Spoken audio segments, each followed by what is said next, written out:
menjaga selalu aman.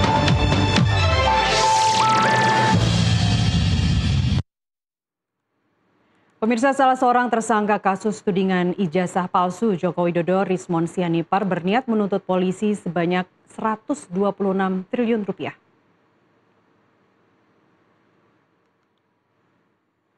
Tuntutan Rismon jadi kenyataan jika tudingan merekayasa ijazah Jokowi dengan metode tidak ilmiah terhadap dirinya tidak terbukti. Menurut Rismon, dirinya menggunakan ilmu digital image processing untuk membuktikan asli atau tidaknya ijazah Jokowi. Rismon berharap ilmu digital image processing yang diterapkannya jadi terlarang karena adanya proses hukum ini.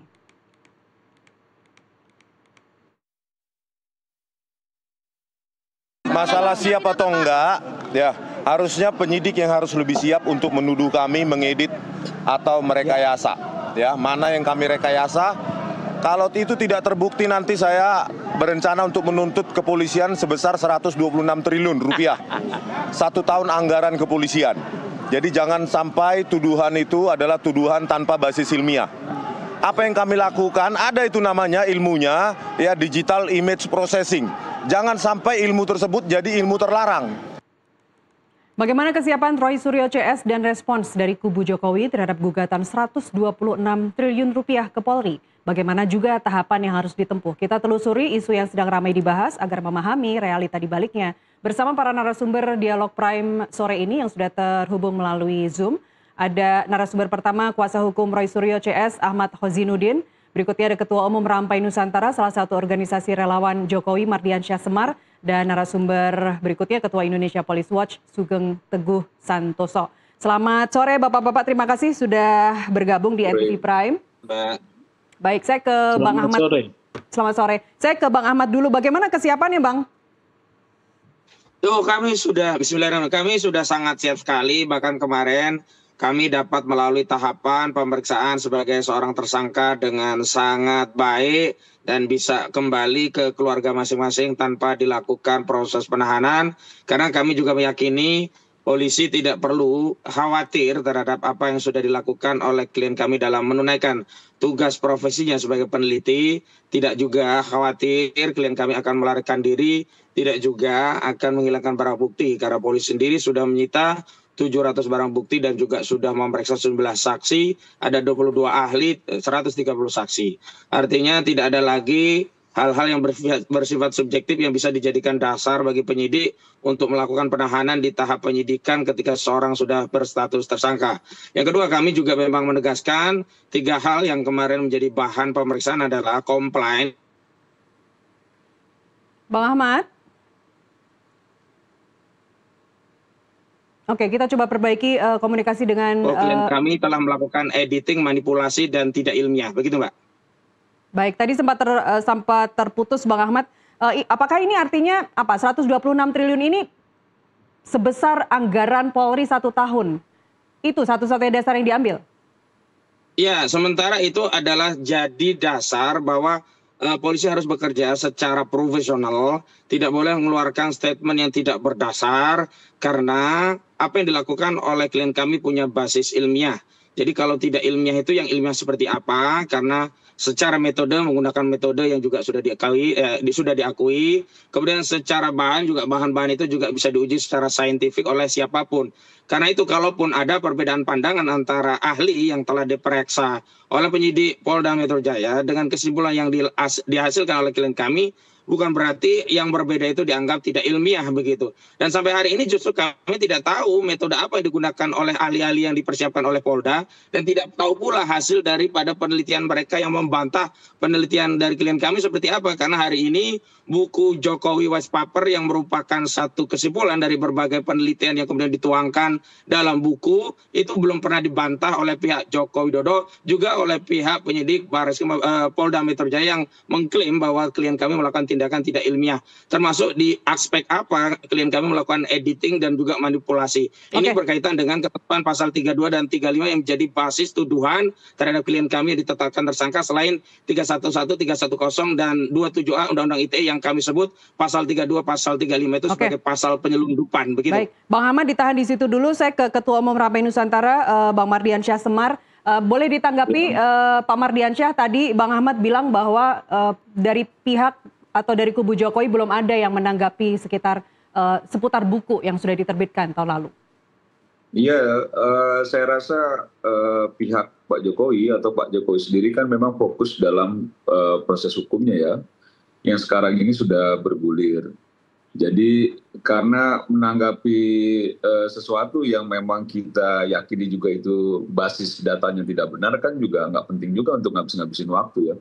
Jadi kalaupun sekarang misalnya dianggap bahwa tidak ada respon terkait itu, memang karena memang yang paling penting adalah bagaimana kita dalam proses hukum tadi itu mengadu bukti, mengadu fakta dan lain sebagainya, bahwa siapa yang nanti dalam proses peradilan dinyatakan benar berdasarkan apa yang sudah ditemukan oleh penyidik kepolisian dan lain sebagainya.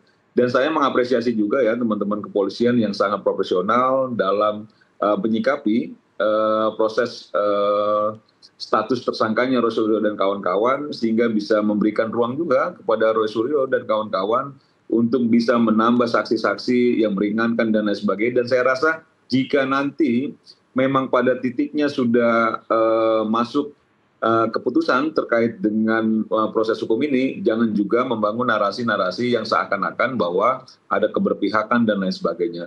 Termasuk dalam proses peradilan nanti, kalaupun misalnya nanti divonis bersalah, kita ingin ya masyarakat Indonesia, saya rasa juga setuju dengan saya bahwa disudahi juga drama-drama yang cukup panjang ini, karena ini sangat membuat gaduh dan sangat membuat resah ya banyak masyarakat, sehingga ini merupakan titik akhir dari perjalanan panjang 7-8 bulan tudingan, fitnah yang dilakukan Roy Suryo dan kawan-kawan. Dan diterima dengan legowo apapun hasilnya, karena kita menghormati hukum kan. Hakim yang hanya bisa memutuskan siapa yang benar, siapa yang salah, ijazah itu asli atau palsu, berdasarkan bukti-bukti dalam proses peradilan. Bukan Roy Suryo. Benar, sampai saat ini legowo Pak Mardiansyah. Kenapa? Benar, sampai saat ini legowo dari kubu Jokowi. Ya legowo dong, kan kita meyakini bahwa semua proses sudah berjalan dengan baik. Kan gitu ya, pada waktunya nanti juga orang banyak tanya ya, kenapa Roy Suryo dan kawan-kawan tidak ditahan dan apa sikap kita? Sikap kita sangat menghormati apa yang dilakukan oleh penyidik. Apa reaksi Anda apa, Pak Mardiansyah, ketika mengetahui bahwa Mas Roy Suryo CS ternyata dijadikan tersangka tapi hari itu juga ditahan? Tidak ditahan. Saya sebelumnya di sore hari sudah ditanya dalam acara di satu acara gitu terkait dengan apakah pada hari itu Roy Suryo dan kawan-kawan ditahan. Saya sampaikan, kalau menurut feeling saya belum ditahan pada hari itu, mungkin di waktu yang akan datang. Berarti Anda meyakini dong sebenarnya yang dikumpulkan oleh penyidik itu bukti-bukti sebenarnya belum komplit? Bukan itu. Jadi saya melihat bahwa kehati-hatian teman-teman kepolisian itu pasti tidak akan melakukan tindakan-tindakan yang dirasa memang itu masih bisa ditolerir ya. Misalnya begini, kan disampaikan oleh penyidik, oleh Polda Metro bahwa Roy Suryo itu mengajukan saksi-saksi ahli dan lain sebagainya yang meringankan. Dan itu diakomodir oleh pihak kepolisian sehingga tidak dilakukan penahanan. Dan kita hormati itu. Dan saya merasa bahwa kemarin itu memang itu sesuai dengan apa yang menjadi dugaan saya ya. Walaupun kalau berdasarkan keinginan ya tentu keinginan ditahan ya Mbak. Supaya tidak lagi membuat kegaduhan di luar, bicara yang enggak, bicara soal-soal yang menurut saya itu seringkali tidak berbasis hal-hal yang memang bisa dipertanggungjawabkan secara objektif dan lain sebagainya. Iya. Saya rasa itu. Baik, saya coba ke Pak Sugeng terhadap gugatan perdata ya nantinya ketika kasus ini sudah inkrah begitu sebesar 126 triliun rupiah. Menurut Anda apakah polisi sebaiknya menyampaikan atau mengeluarkan statement terkait hal itu? Kerja polisi itu tidak kerja berbicara ya di dalam satu proses pemeriksaan pidana. Dalam satu sistem peradilan pidana, kewenangan polisi itu melakukan penyelidikan dan penyidikan yang sifatnya tertutup. Ya. Tidak boleh terbuka. Karena kalau terbuka, strategi penyelidikan dan penyidikannya terbuka kepada publik akan mempersulit penyidikan itu sendiri. Tetapi transparansi menjadi penting ya. Kalau secara administratif itu diberikan kepada pelapor dalam bentuk surat pemberitahuan hasil penyelidikan maupun penyidikan. Kemudian dalam menerapkan transparansi, pokok-pokok hasil kerja polisi harus disampaikan ya. Makanya ketika ada konferensi pers ya, tahapan-tahapan pemeriksaan secara prosedural itu wajib disampaikan. Misalnya, satu, konferensi pers kepada publik bahwa polisi telah menetapkan naiknya penyidikan. Kemudian setelah naik penyidikan ada gelar perkara kembali. Gelar perkara mana juga bisa disampaikan secara pokok-pokoknya, misalnya gelar perkara dengan mengundang kesatuan lain di luar penyidik, ya, misalnya dari bidang hukum, dari Propam, ya, dari bidang hukum, dari Propam, kemudian Irwasum, ya, untuk bisa melakukan pengawasan apakah kerja penyidik ini memenuhi ketentuan undang-undang profesional gitu ya, kemudian menetapkan tersangka dan itu disampaikan. Jadi itu prosedur-prosedur yang harus ditaati. Ini menunjukkan polisi taat pada prosedur, karena ketidaktaatan pada prosedur bisa menjadi satu serangan balik kepada kerja polisi yang bisa dipersoalkan nanti di proses pra-peradilan atau dalam proses pemeriksaan pokok perkara ya. Terkait gugatan tadi 120 triliun itu kan gugatan perdata ya. Gugatan perdata itu adalah hak konstitusional dari seorang subjek hukum yang merasa dirugikan, karena dalam hukum acara perdata seorang yang baru merasa dirugikan saja walaupun tidak memiliki dasar yang kuat bisa mengajukan gugatan ke pengadilan, tapi apakah akan diterima atau ditolak itu urusan pengadilan ya. Nah, apa yang akan dipersoalkan oleh saudara Rismond, misalnya tuduhan mengedit ya, tuduhan mengedit itu mau disoal. Ini perlu saya sampaikan nih, polisi itu tidak berbicara tentang pendapatnya sendiri. Tetapi polisi dalam satu sistem peradilan pidana, penyelidikan dan penyidikan, ketika menyampaikan ada editing misalnya, dia itu mengambil oper ya hasil pemeriksaan, mengambil oper hasil pemeriksaan dari ahli, karena polisi bukan ahli ya, dia boleh menyampaikan mengambil oper ya. Mengambil oper. Tapi kalau saya itu pernyataan itu dibuka mungkin sebagai satu bentuk transparansi.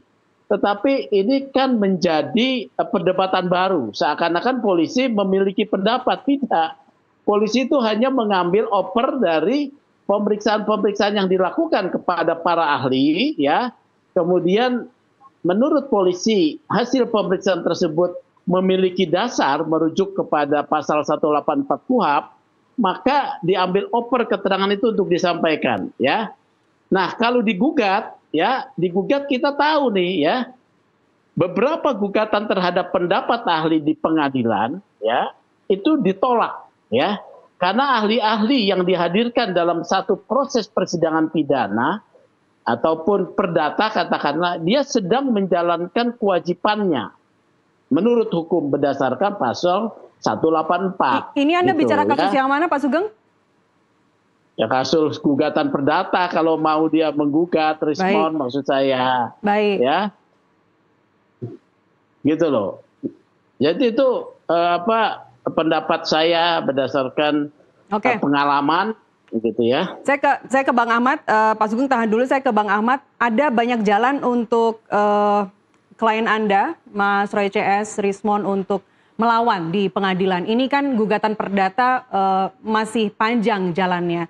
Kenapa tidak menempuh pra-peradilan dulu misalnya? Bang Ahmad, silakan. Ya, baik. Sebelum itu saya ingin menanggapi bahwa bukti yang tidak dibantah itu berarti membenarkan. Terlepas konteksnya bukan hukum perdata, tetapi pembuktian di hadapan publik bahwa klien kami sudah membuat basis ilmiah menyimpulkan ijazah Jokowi itu palsu melalui buku white paper. Dan karena itu tidak dibantah, maka keyakinan publik tidak perlu dipersalahkan dan makin banyak yang mendukung hasil penelitian itu juga tidak bisa dipersoalkan karena memang tidak ada bantahan. Yang kedua, kalau konteksnya itu adalah kegaduhan, sebenarnya menimbulkan gaduh itu bukan penelitian terhadap objek, tetapi pemilik objek, pemilik ijazah itu yang tidak kunjung menunjukkan ijazahnya. Bahkan belakangan kami sendiri ragu, sebenarnya ijazah itu ada atau tidak. Karena ketika disita polisi kami minta ditunjukkan juga tidak ditunjukkan. Karena ketika ada di Jokowi katanya ditunjukkan juga ternyata masih disita polisi. Karena itu sumber kegaduhan itu bukanlah pendapat atas penelitian terhadap objek ijazah, tetapi pemilik ijazah yang sampai hari ini tidak kunjung menunjukkan. Padahal kalau konteksnya ingin segera mengakhiri polemik, mengakhiri kegaduhan, tentulah cara yang paling tepat, elegan dan negarawan adalah dengan menunjukkan ijazah. Kalau asumsinya ditunjukkan pun itu nanti bikin gaduh, kembali berarti ada asumsi pula memang barang itu bermasalah sehingga tetap disimpan sehingga tidak boleh ditunjukkan, karena kalau ditunjukkan akan ketahuan publik masalahnya. Yang ketiga soal legowo tidak legowo, saya sih melihat pendukung Jokowi kecewa berat gitu ya. Cuman saya khawatir sekaligus berharap-harap ya, ini pendukung Jokowi yang katanya akan mengerahkan 500 orang wanita akan demo hanya menggunakan BH dan celana dalam. Saya pikir itu yang kita tunggu-tunggu. Karena tadi sejumlah narasumber di media yang lain saya lihat juga kekecewaan Jokowi. Karena itu menurut saya pendukung Jokowi harus mulai terbiasa dengan kekecewaan itu dan harus menyiapkan ya ruang batin yang lebih luas agar nanti tidak kecewa lagi, karena belakangan banyak asumsi-asumsi bahkan keyakinan yang mereka bangun tentang ijazah itu gugur. Dan apabila ternyata nanti keyakinan mereka tentang ijazah itu asli ternyata palsu, maka bukan hanya siap kecewa, siap-siap saja kecewa dan malu begitu di hadapan seluruh rakyat. Nah, untuk pra peradilan itu hanyalah opsi dari banyaknya opsi, dan soal gugatan itu juga opsi yang masih kami pertimbangkan. Tetapi bukan presiden kalah yang kami lihat, karena hari ini kasus ini kami lihat sebagai kasus publik, kasus rakyat, sehingga selain peradilan yang resmi kami juga menjadikan rakyat sebagai hakim yang akan melihat persoalan ini sendiri. Karena berbagai ketidakprofesionalan polisi itu baru dikoreksi setelah kami berteriak. Misalnya soal ahli kami sudah lama mengajukan, tetapi kenapa baru diupdate hari ini? Pak, jauh sebelum ada penetapan tersangka kami sudah mengajukan ada saksi ahli digital forensik, ahli bahasa linguistik forensik, ada ahli pidana, ada ahli ITE, tapi tidak pernah disenggol. Belakangan begitu ada penetapan tersangka, rasa-rasanya memang penyidik perlu dalih agar tak terlalu malu gitu, karena khawatir sebenarnya kalau ditahan nanti masyarakat bergejolak. Itu alasan material yang kami yakini. Dan selanjutnya saya melihat sebelum dilanjut Bang Ahmad, gelar perkara khusus. Bang Ahmad, sebelum dilanjut saya ke Pak Mardiansyah dulu menanggapi pernyataan Anda tadi kecewa, beneran kecewa, seberapa dalam kecewanya Pak Mardiansyah? Saya sampaikan ya dengan penuh ketegasan ya, nggak ada kekecewaan. Karena proses hukum tetap berjalan. Ya, jujur untuk kecewa itu memang sulit, tapi nggak apa-apa. Kawan-kawan tetap jadi tersangka, proses hukum tetap jalan. Pada waktunya nanti kalau memang perlu ditahan, ditahan, kan begitu ya. Bahwa kekecewaan ketika orang menyampaikan sejak awal ini ijazahnya Pak Jokowi palsu, dan Pak Jokowi dari awal tidak juga melakukan apapun sebelumnya, tapi terus dikoyok-koyok dan merasa harga dirinya terus diinjak-injak dan lain sebagainya, akhirnya dia melaporkan. Terperangah juga Roy Suryo dan kawan-kawan, ternyata Pak Jokowi betul-betul melaporkan dan dirinya sendiri yang datang. Setelah itu Roy Suryo dan kawan-kawan pihaknya menyampaikan nggak mungkin kita jadi tersangka, ini SP3 jadi tersangka juga, kan gitu loh. Nah persoalan sekarang bagaimana kita kecewa, mungkin mereka yang kecewa karena berharap ini tidak berproses secara hukum, dan sekarang ketika itu berproses secara hukum bicaranya soal kriminalisasi, terus bicara narasi kemana-mana, kok kita mengkritisi tapi malah diproses hukum. Nah ini kabolak-balik, namanya tabolak-balik Mbak. Jadi kalau misalnya memang itu berproses secara hukum memang udah semestinya. Nah saya sampaikan juga ya bahwa ketika kita mengklaim bahwa ini publik berada di belakang kita, ini isu publik, itu klaim gitu loh. Di mana-mana kita tahu kok. Setiap yang ada, yang hadir pun orangnya itu-itu saja, tidak bertambah. Masyarakat justru kalau mau dilihat ya, detak jantungnya mayoritas menginginkan bahwa Roy Suryo dan kawan-kawan segera divonis bersalah dan ditahan. Dan nggak enak memang ditahan di penjara, walaupun Roy Suryo sudah pernah merasakan itu ya. Nah ini yang menurut saya jangan juga akhirnya seolah-olah selalu mengklaim. Orang selalu simpel menyatakan begini ya, ya tinggal ditunjukkan aja supaya selesai kegaduhannya. Kegaduhan siapa yang buat? Siapa yang buat? Siapa yang menuding? Siapa yang memfitnah gitu loh. Itu kan dimulai dari fitnah-fitnah itu. Nah ketika itu disampaikan bahwa ditunjukkan aja supaya clear, kan nggak begitu juga mudah. Karena begini ya, saya berkali-kali sampaikan, kalau orang ketika menuding, menfitnah, dan akhirnya ingin menyimpulkannya dengan sederhana, tunjukkan saja clear. Besok-besok kita juga minta itu, Pak SBY itu kita tuding juga ijazahnya palsu. Atau Bu Megawati kita tuding juga ijazah SMA-nya palsu, sehingga berpolemik, dan kita cuma minta tolong ditunjukkan aja Bu, jangan diproses hukum, supaya clear.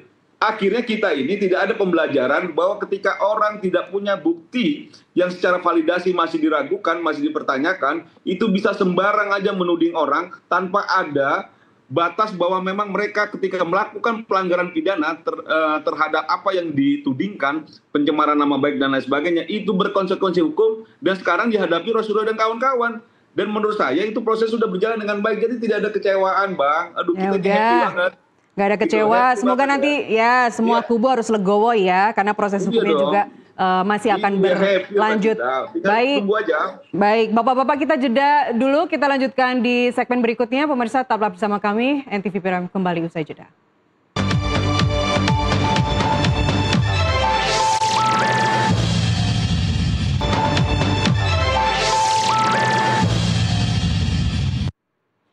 Kembali di NTV Dialog, pemirsa kita lanjutkan dialog. Saya masih bersama kuasa hukum Roy Suryo CS Ahmad Khozinuddin, dan berikutnya ada Ketua Umum Rampai Nusantara, salah satu organisasi relawan Jokowi Mardiansyah Semar, dan Ketua Indonesia Police Watch Sugeng Teguh Santoso. Pak Sugeng, saya ke Anda. Ya, baik, terkait angka 126 triliun, dan tadi kalau Bang Ahmad menjelaskan dasarnya itu sebenarnya diambil dari angka sebesar anggaran Polri selama 1 tahun. Tanggapannya terkait itu, Pak Sugeng? Ya, boleh-boleh aja lah orang ngomong apapun ya. Meskipun banyak yang bilang itu terlalu besar, tidak beralasan. Bukan soal terlalu besar. Hukum itu telah membatasi ya. Dan siapa yang berwenang menyatakan membatasi? Yaitu hakim. Kalau ini gugatan ganti kerugian. Di dalam putusan-putusan ganti kerugian ya, kompetensi, kapasitas ya seseorang yang menuntut ganti kerugian juga akan diuji. Misalnya ya, Saudara Rismon mau menuntut 126 triliun, itu mengada-ada ya. Karena nanti kalaupun benar dikabulkan ya, itu pendekatannya adalah pendekatan upah profesional ya. Kalau dia melakukan satu pekerjaan profesional ya, itu berapa yang tertinggi mungkin yang pernah dia terima ya. Dia bisa buktikan, harus buktikan. Kemudian juga soal pencemaran nama baik, kalau misalnya dia digugat juga ya, yaitu nanti hakim yang memutuskan. Jadi banyak hal-hal yang hiperbolik ya, yang berada di luar ruang publik ya, yang sebetulnya itu sangat disukai oleh masyarakat, hiperbolik. Dan ini dipahami oleh para pihak yang sedang beradu di ruang publik ini ya.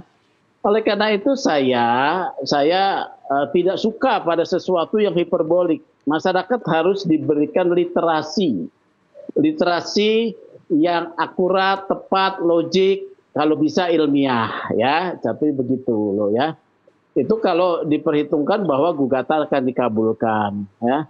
Tapi forum yang mau dipakai gugatan perdata itu masih prematur ya. Apabila dia mau menggugat soal edit segala macam, itu proses sedang diuji dalam peradilan pidana.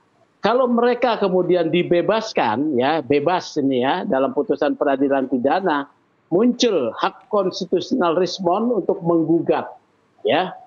Tapi kalau belum ada putusan yang membebaskan mereka, tidak ada, belum dapat diterima itu ya, needs NO istilahnya, need ontvankelijk verklaard ya di dalam bahasa Belanda ya. Jadi apapun pernyataan di ruang publik itu hak ya, tapi kita juga harus meliterasi publik dengan baik. Meskipun ini dalam rangka memperjuangkan kebenaran metodologi ilmiah yang digunakan, Pak Sugeng? Wah, kalau mau bicara metodologi ilmiah itu ada aturan-aturan lagi. Ada yang namanya forum ilmiah, siapa yang berhak ya menilai forum ilmiah. Itu ada ya, jadi itu bahasan tersendiri lah. Nah, yang dipersoalkan kemudian berdebatkan adalah saling menyampaikan, menilai apa itu ya, edit mengedit, apa palsu memalsu. Itu nanti ada ahli-ahlinya masing-masing, nanti yang diperiksa oleh polisi itu akan berbicara di ruang sidang pengadilan pidana kalau ini berlanjut. Kecuali nanti di SP3 ya. Kalau ini berlanjut, ke pengadilan akan di sana ujiannya. Kalau saya melihat ini akan berlanjut sampai pengadilan, ya. Tapi Nah, tetap Anda disitulah melihat forum kemungkinan yang, akan di SP3 kasus ini? menurut saya tidak ya, karena udah diuji saksi-saksi yang banyak dan penetapan tersangka. SP3 kecuali putusan pra-peradilan.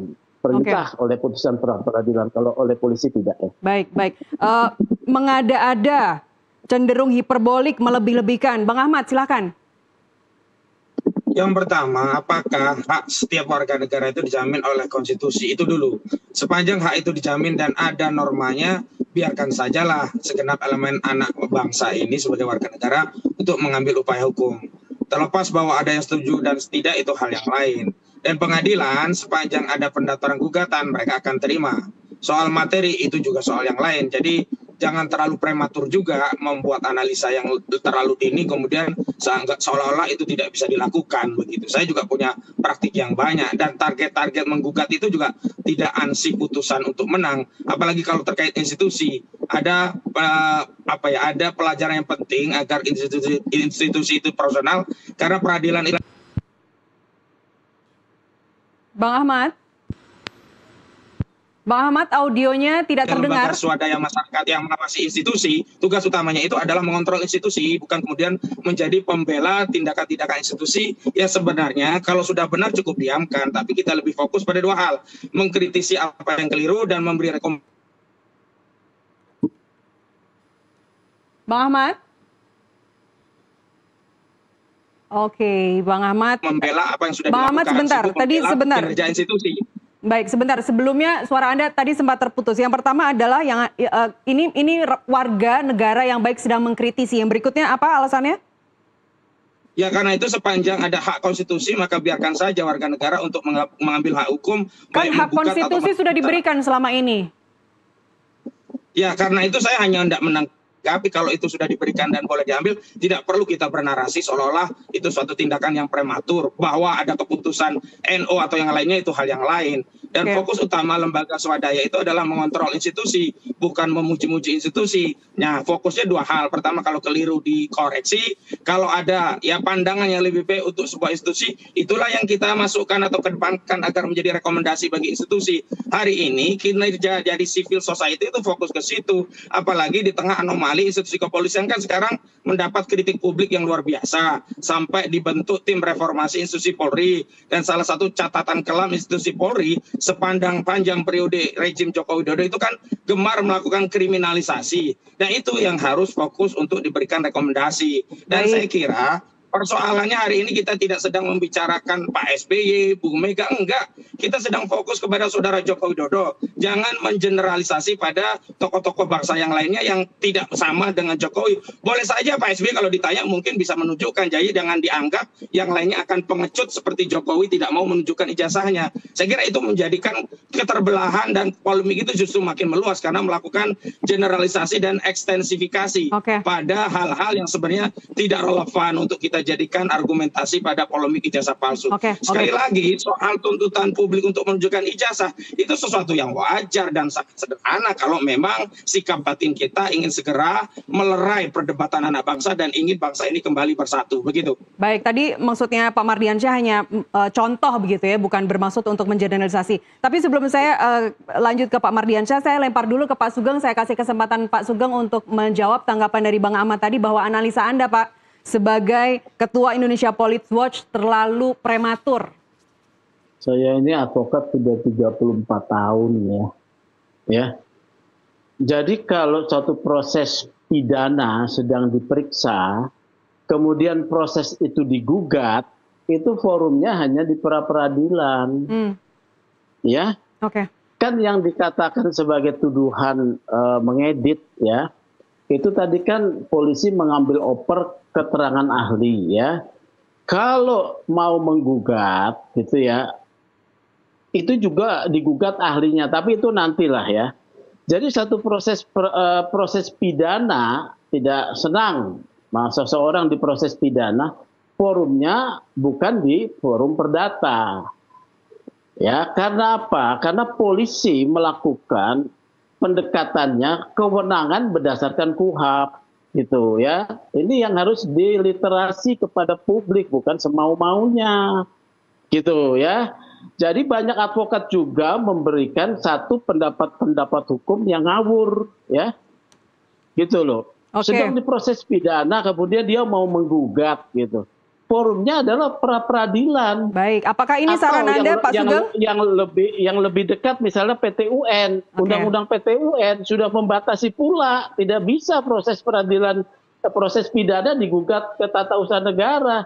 Jadi kita harus memberikan pendidikan hukum yang baik, gitu Baik. loh ya. Pak Sugeng? Bukan memuji-muji, tapi ini hukum Baik. yang menentukan, nggak ngawur-ngawuran. Baik, Pak Sugeng sebagai advokat senior, apakah ini artinya Anda menyarankan kepada kuasa hukum Mas Rismon, Mas Ya Roy CS iyalah, untuk bukanlah menempuh pra-peradilan pra-peradilan. saja saat ini? Jadi gini loh ya, kalau pra peradilan mungkin kalah, tapi di sana nanti pihak pemohon Rismon CS akan tahu siapa ahlinya yang berbicara, ya, apa keterangan ahlinya, karena dokumen-dokumen hasil pemeriksaan oleh polisi itu harus ditampilkan. Nah di Baik. situ sebetulnya poin kita untuk mendapat informasi ya. Bukan soal menang kalahnya dulu memang. Kita tahu oh dia sudah periksa saksi-saksinya siapa, independen atau tidak. Ahli-ahlinya siapa, itu data keluar. Oke, baik, baik. Itu yang benar Baik, gitu loh Pak ya. Mardiansyah, Bukan saya soal tahu Anda saya- segera ingin menanggapi, tapi saya lempar dulu ke Bang Ahmad. Kata Pak Sugeng tadi, kalaupun pra-peradilan diambil sekarang, kemungkinan besar kalah. Menurut Anda, singkat saja Bang Ahmad. bukan kalah. Itu Bisa menang kalah, bukan kalah. Ya jangan ini. Kita menang kalah itu belum ketahuan, tapi kita bisa tahu apa hasil pemeriksaan polisi Kan gitu loh. Baik, Apalagi tapi dalam saran Anda konteks tetap untuk hal ambil yang pra-peradilan saat ini ya Pak? Ambil pra peradilan. tidak Iya. boleh diajari lah yang kayak gitu-gitu. Kita juga khatam. Oke, saya ralat Ya, tadi kalau Bang Ahmad saya dengan kemungkinan ajarin, besar kalah, tapi Nggak mungkin perlu sampai 20 tahun. Ya. Dah khatam Ya. juga kita gitu. Iya, Baik. kalau khatam nggak perlu mengambil gugatan perdata karena itu Nggak akan perlu juga kita diajari Gitu. itu, biarkan saja kita punya pilihan hukum. Oke. Sejawat Iya, juga punya pendapat silakan berbeda, nggak ada aja. masalah.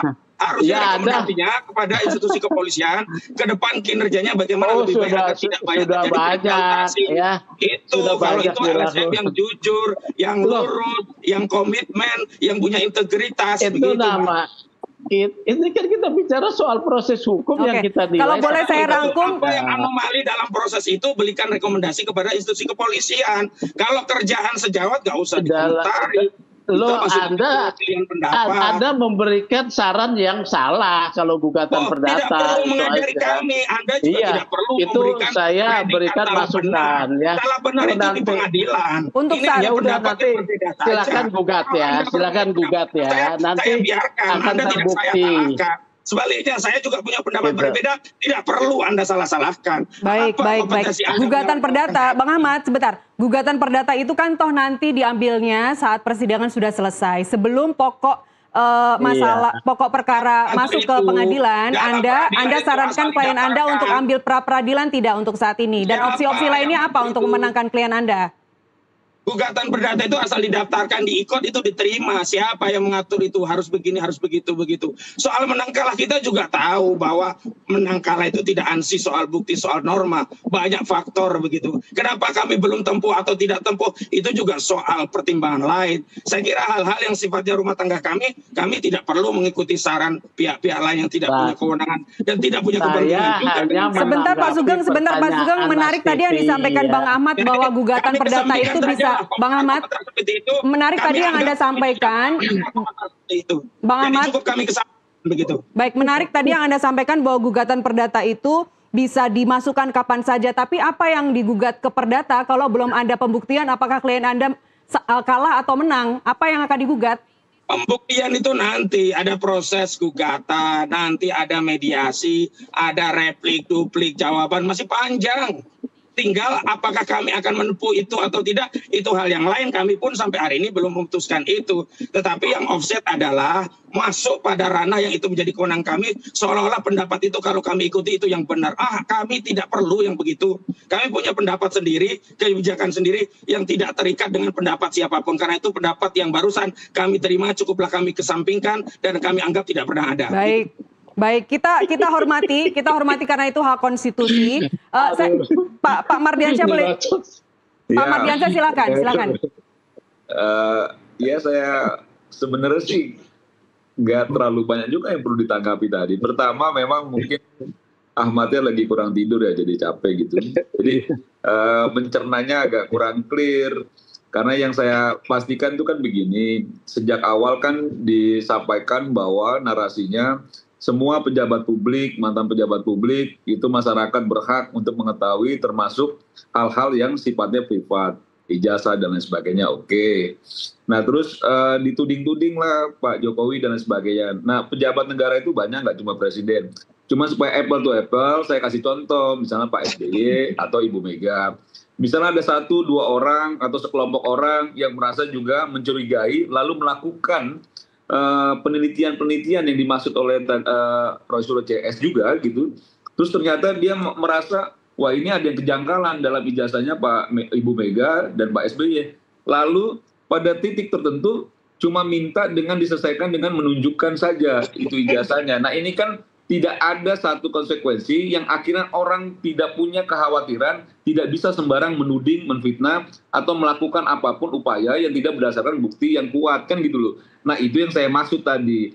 Nah bicara soal proses yang sekarang berjalan, menurut saya silakan aja sih Roy Suryo dan kawan-kawan dan Ahmad sebagai pengacaranya untuk melakukan upaya apapun silakan. Dan sekarang ini kan sebenarnya cuma dikasih jeda untuk bernapas saja sedikit gitu, dengan tidak ditahannya Roy Suryo dan kawan-kawan, karena statusnya tetap tersangka, proses tetap berjalan, kan begitu ya. Saya setuju pada titiknya nanti akan masuk ke pengadilan dan sebagainya. Nah ini hanya menjawab apa yang diminta sama Roy Suryo dan kawan-kawan Pak Jokowi. Waktu itu ngotot betul Roy Suryo dan kawan-kawan, jika memang ingin proses hukum laporkan kami secara langsung, dan dilaporkan langsung kok Pak Jokowi.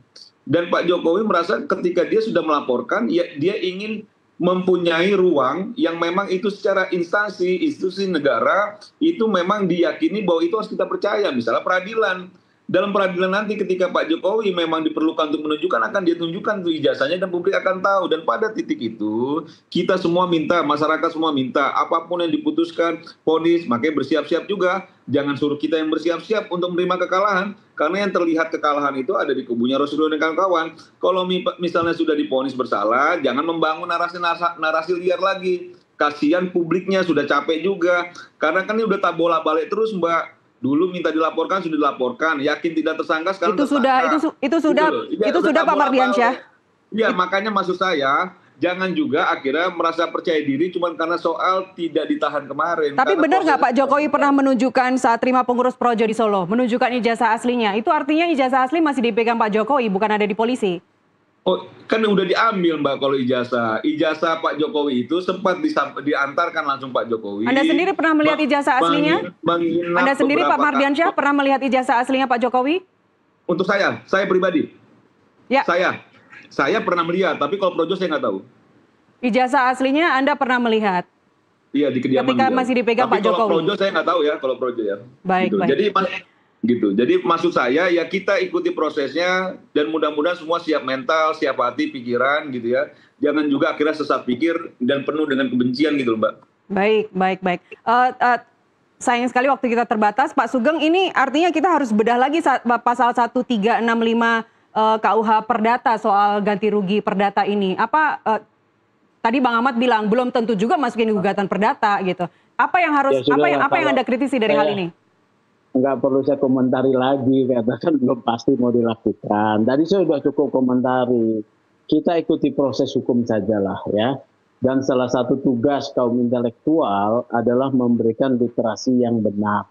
Itu aja ya. Baik, Pak Sugeng, ada yang mengatakan begini, hukum saat ini seolah-olah sedang berpihak ke kepolisian begitu. Hukum, aparat penegak hukum seolah-olah digunakan sebagai senjata. Ini tidak fair untuk orang-orang seperti Mas Roy Suryo, seperti Rismon CS yang kemudian ingin menguji sesuatu dengan metodologi yang diyakini saintifik begitu. Ini apa yang Anda lihat? Itu kan namanya kebebasan menyatakan pendapat ya. Jadi disebut apapun, polisi harus kupingnya tidak boleh panas ya. Kupingnya tidak boleh panas. Oleh karena itu tadi saya katakan polisi itu sebetulnya kerja dalam diam. Bahkan di negara maju ya, itu yang namanya jaksa penyelidik ya, yang dibantu oleh polisi, dia tidak akan pernah mau menyampaikan hasil proses penyelidikan. Kita ini terlalu liberal, ya. Jadi tidak perlu sebetulnya polisi memberi penjelasan, tapi kita ini liberal, ya, di dalam hal ini. Dan itu menurut saya baik, ya, baik kita jadi ada aspek transparan. Nah, kalau polisi kemudian diserang, polisi tidak boleh kemudian merasa terhina. Itu sepertinya berjalan sampai saat ini. Polisi harus tetap profesional, menghormati hak asasi manusia, ya, termasuk tadi kepada tersangka diberikan hak yang sebebas-bebasnya menghadirkan ahli dan saksi-saksi yang meringankan. Harus diterima tuh, tidak boleh difilter, ya, tidak boleh difilter oleh polisi, ya. Baik. Gitu. Ini survei terbaru kepercayaan publik terhadap Polri naik 76,2%, ini luar biasa. Pak Sugeng, sebelum kita menutup, Bapak-Bapak saya kasih kesempatan terakhir singkat saja kepada Bang Ahmad. Silakan Bang, statement terakhir. Baik, kinerja institusi Polri saat ini menjadi sorotan, terutama setelah ada tim reformasi Polri. Selain kinerja, tentu ada koreksi terkait kelembagaan, keuangan, SDM, dan anggaran. Tapi khusus soal kinerja, tentu legasi kriminalisasi yang selama ini sudah dikenal luas masyarakat selama era rejim Joko Widodo perlu menjadi atensi khusus, terutama kepada bapak-bapak yang ada di tim reformasi Polri. Secara SDM kami sebenarnya tidak terlalu percaya karena ada Tito Karnavian di situ, juga Kapolri sendiri Listio Sigit. Tetapi dari sisi institusi mudah-mudahan lah ini bisa menjadi koreksi dan kasus klien kami ini bisa menjadi ya pilot project untuk. Baik, Bang Ahmad, pemeriksaan berikutnya di Polda kapan, Bang? Oke, tampaknya ada pemeriksaan di Polda kapan lagi, Bang Ahmad? Belum, kami masih menunggu karena belum ada surat panggilan baik untuk yang layer pertama maupun layer kedua, atau klaster pertama ataupun klaster kedua belum ada panggilan lebih lanjut. Baik. Sayang sekali Bapak-Bapak waktu kita harus menutup dialog malam ini. Pak Sugeng, terima kasih banyak. Kemudian Pak Mardiansyah Semar dan Bang Ahmad Ghozinuddin, terima kasih sekali lagi, sehat-sehat selalu. Ya. NTV Prime masih akan kembali usai jeda pariwara berikut, pemirsa, tetaplah bersama kami.